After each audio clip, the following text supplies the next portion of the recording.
So in case you didn't know, Flight Radar has their own game and it's named Skycards. I made a video about it last year when the game was released, but ever since I haven't made a video about it until now. And the reason I'm making this video is because just a few weeks ago, Skycards had their first major update, and obviously like in every major update in every game, they added new features, for example more items, which are just power-ups, and airport tasks, just to name a few features, as well as a new user interface. But by far the biggest feature that they added to Skycards on the new update was seasons. And that meant that every 6 months or so, your deck will be completely resetted, which was against the point of the game, because the main reason why this game was created, I think, and especially the reason why most people played it, is because they wanted to just catch planes and keep track of how much they've got that plane. But now that they had separate decks for each season as well as different achievements, well, now after the new update they're named trophies, it felt like there was really no point in playing the game if your progress kept resetting every season. The reason why they added seasons was because they wanted to update the rarity of planes, because obviously the rarity of planes is always changing. But also they wanted to add a new system which works using each aircraft model's flight time instead of the number of registrations. And this made people very angry. Well, not the rarity change, but the fact that your deck resetted every season. So just a week after they released the update, they removed seasons and they merged the XP earned from both seasons into one deck, though they still kept the new rarity system, which I like. However, there's also lots of features that made players angry and that are still in the game. For example, the radar expander costs like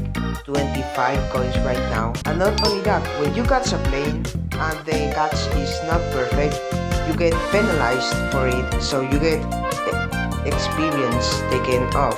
Then they also added fuel to battles, which limited how much a player can battle in Skycards. But now that after the update, many things were more expensive than before, people see these new features as making the game more discouraging to play. So I've recently made a couple of suggestions here in their Discord server, which I'll put a link to it in the description just in case. And one of the main developers has apparently seen my first of those two suggestions, and so far it is confirmed that they're gonna be removing fuel for battles. However, we don't know about the other features so far, but this actually looks promising and they might actually get removed. Subscribe.